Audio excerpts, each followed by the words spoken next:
en parle depuis quelques minutes maintenant. Il est là, enfin en studio avec nous, Monsieur Fred Colantonio. Bonjour. Bonjour. Et ouais, c'est notre nouvel expert du jour. Alors vraiment, je suis vraiment heureux de le recevoir parce que Chloé, je sais pas si tu le sais, mais c'est un des conférenciers qui m'a le plus inspiré ces 10 dernières années. Ah oui. Et il revient en force avec un livre qui s'appelle Marquer les esprits à tous les coups ou presque. Autant vous dire que c'est un sujet qui va vous intéresser parce que dans la vie de tous les jours, on doit convaincre, on doit marquer les esprits, que ce soit au boulot, dans une réunion, que ce soit en famille aussi, en famille, ou tout simplement si on a des rêves d'artistes, de conférenciers et qu'on veut se retrouver demain face à un public.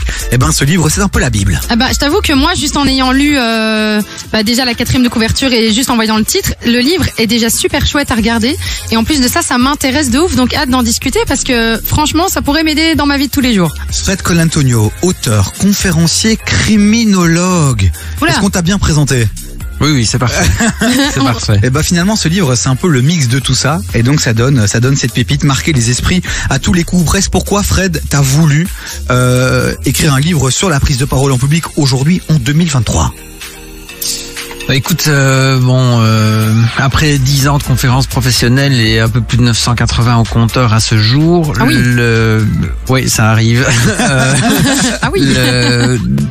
Le paradoxe, c'est que plus le temps passe et plus les gens ont l'air de dire que c'est naturel. Et donc, quand tu essayes de leur expliquer comment elles peuvent s'améliorer ou que c'est des trucs et astuces ou que c'est de la répétition, simplement, les gens te disent « Ouais, mais pour toi, on voit bien que c'est naturel. » Ben non, moi j'étais plutôt timide à l'école. Enfin, ça va faire très bateau. Mais donc à un moment, je me suis dit si les gens perçoivent que chez moi, c'est devenu une espèce de seconde peau, il faut que je leur explique que c'est pas le cas et que, ou en tout cas s'il y a une seconde peau, ils peuvent l'adopter aussi, ils peuvent trouver leurs propres ressources quoi. Vous réagissez sur le WhatsApp de l'émission, un seul numéro 0472 22 7000. Alicia lit tous vos messages, Chloé aussi. Un œil dessus. Un œil dessus aussi. Justement, comment s'est passé toi les premières transitions de peut-être cette timidité ou ce stress peut-être de prendre la parole? Comment toi t'as développé ça en fait au fur et à mesure des années? Mais j'ai plusieurs rencontres qui ont été déterminantes. Et je les raconte dans le bouquin. C'est pas un bouquin d'histoire, mais il y a quand même quelques éléments où je partage des anecdotes personnelles pour que les gens puissent peut-être se projeter ou relier ou se démarquer justement, dire tiens pour moi ça n'a pas été comme ça. Quand j'ai voulu commencer à donner des formations d'abord, il y a une quinzaine d'années, j'étais à Nice chez un ami qui m'a fait rencontrer un instructeur de l'armée. Oula. Ah oui. Ouais. Qui formait les futurs militaires quoi. Et le type il m'a marqué à vie, donc c'est le mec bien peigné, petites lunettes au carré, moustachu avec pas un poil qui dépasse, tout la rigueur militaire quoi. Et le type me regarde avec son œil vif et puis il me dégaine sa philosophie de la formation.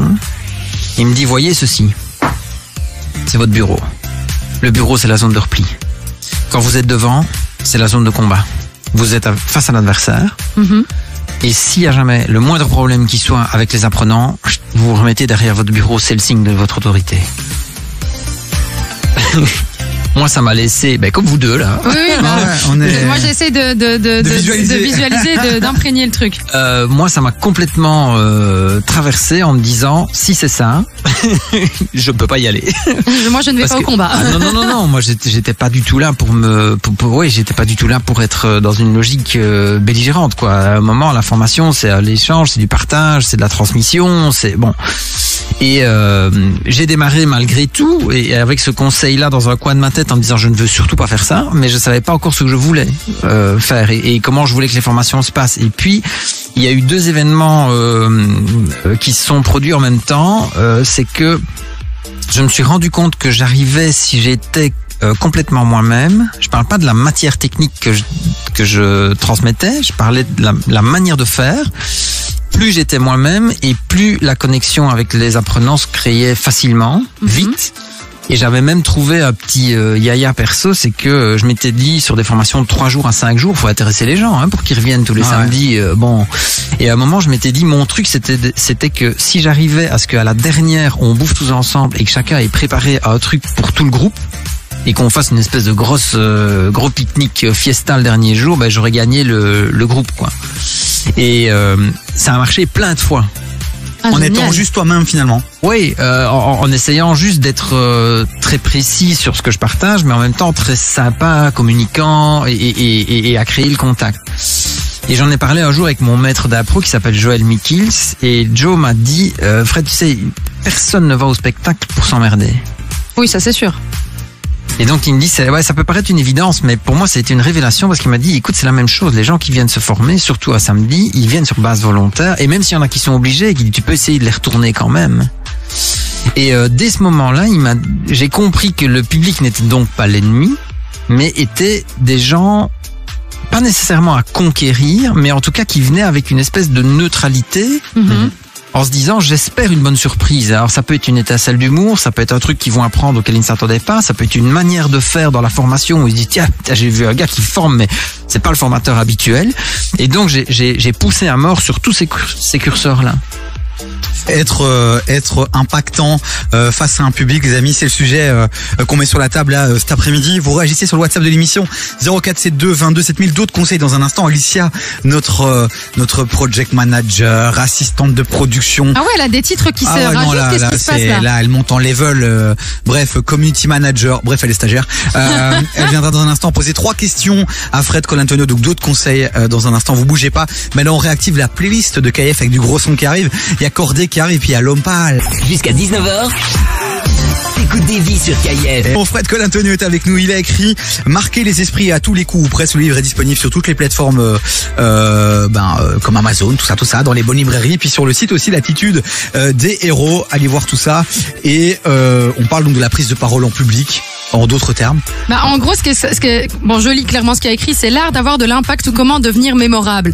J'aime bien cette phrase. Comment devenir mémorable. Ça te met déjà dans une ambiance où tu sais que ça va être impactant ce que tu vas lire et en tout cas ce que tu vas après faire et transmettre, on l'espère aussi. N'hésitez pas à nous partager vos anecdotes sur le WhatsApp de l'émission. Vous savez qu'il y a une émission parallèle et ça se passe sur le WhatsApp 0472 22 7000. Fred Colantonio restera un peu avec nous et vous répondra aussi. Donc on attend toutes vos questions et réactions. Il y a Alicia qui va débarquer dans un instant aussi, notre assistante de production, manager, stagiaire, qui va poser 2-3 questions à Fred Colantonio. Est-ce qu'on l'accueillerait pas déjà maintenant? Ali, ouais, allez, viens. Allez, Alicia, viens. C'est ton moment. Alicia qui... Voilà, il y a papa et maman qui écoutent ou pas, Alicia? Juste maman, peut-être. Ah, maman écoute. Donc Alicia, attention, pas de pression. Ce n'est que Fred Colantonio, c'est un grand auteur, un grand criminologue, un grand conférencier. Mais ce n'est que Fred Colantonio. Mais pas de pression, vraiment pas. Ok. Je les pose maintenant? Non, demain peut-être. Il n'y a pas d'impression à ce que maman écoute, à mon avis. Oui, c'est ça, complètement. Alors, ma première question, c'est comment s'imposer dans une conversation quand il y a plusieurs personnes qui parlent, justement? Ah, ça c'est une vraie question. Oui. Et ça, quand t'es... Bravo, Davy. Non, mais ça, quand t'es timide, ça doit pas être évident. Oui, mais et merci de commencer par ça parce que c'est vrai que souvent les gens réduisent le bouquin à un livre sur la prise de parole en public. Ça marche aussi en face à face ou en réunion quand on doit discuter avec les enfants ou en famille. Si tu remarques, Alicia, les personnes qui ont de l'influence, généralement, elles parlent jamais en premier. Ça, c'est la première chose. Et 2, elles arrivent à un moment à faire en sorte que on se retourne vers elles pour dire, tiens, peut-être que Alicia a un truc à dire là maintenant. Donc, c'est par ton non-verbal et ton attitude que tu vas à un moment faire en sorte que les gens vont se dire, il faudrait peut-être qu'on écoute la petite là aussi maintenant. Elle veut poser une question, elle a un truc à dire, elle voudrait demander quelque chose. Et ça, c'est la première manière de faire. C'est par ton attitude, créer chez les autres, envoyer une espèce de message un peu subliminal que t'as un truc à raconter, t'aimerais bien prendre la parole, tu voudrais dire quelque chose, mais tu laisses les autres jouer leur jeu d'abord. Et tactiquement parlant, c'est très intéressant parce que tu vas pouvoir évidemment te baser sur ce que eux ont dit pour avoir ton point de vue ou ton message que tu veux livrer, quoi. Fred, est-ce que l'humour comme accroche peut être une bonne chose, ou l'humour de manière générale finalement dans un discours, est-ce que c'est une bonne chose? Alors, de manière générale, c'est toujours une bonne chose parce que ça fait partie de ce qui nous constitue. Sinon, on est remplacé par des chats GPT qui n'ont qu'à réciter. Il est drôle, ce chat GPT. Ouais, c'est vrai que parfois il fait des trucs un peu comiques, quoi. Je sais pas si en tout cas c'est volontaire qu'il le soit. Nous, on peut décider d'essayer de toucher les gens par un moment un trait d'humour ou quelque chose qui pourrait les dérouter un peu. Je suis profondément convaincu que c'est toujours une bonne idée d'essayer de montrer aux personnes qu'on est des vrais gens, entre guillemets. Pourquoi ? Parce que le piège dans lequel beaucoup de gens tombent quand ils doivent prendre la parole, c'est d'emprunter une espèce de style qui est pas le leur, quoi. Ils imaginent qu'ils doivent parler plus lentement ou avec une voix plus suave.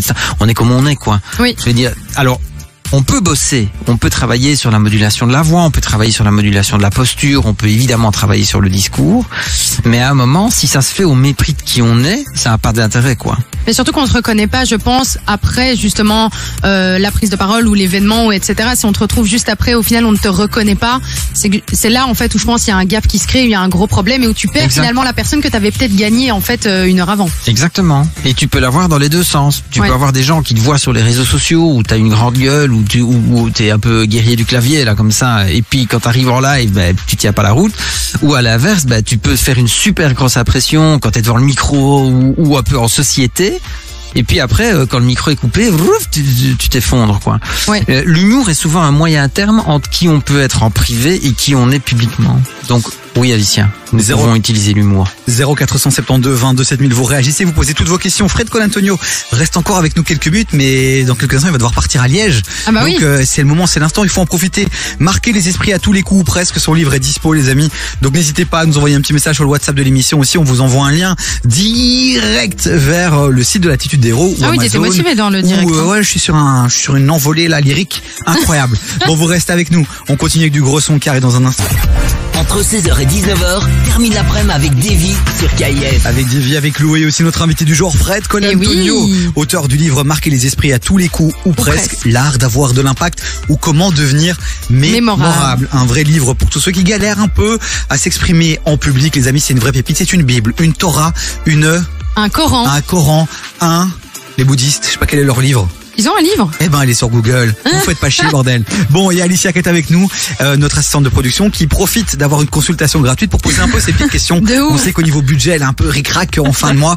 Donc là, il y a Fred. Elle paye pas un bal, alors que Fred, normalement, consultation de Fred à l'heure, ça coûte très très cher. Mais c'est de la qualité.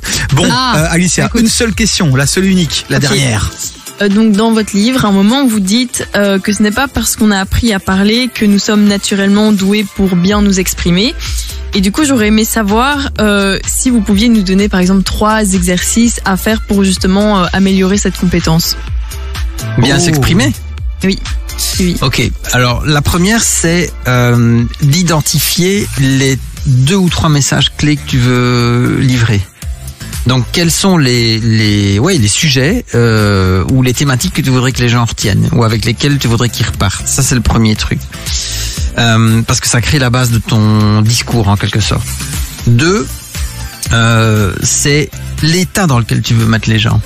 Est-ce que tu veux les émouvoir? Est-ce que tu veux les inspirer? Est-ce que tu veux les mettre en énergie? Est-ce que tu veux les faire réfléchir? Ça, c'est le truc auquel on pense jamais.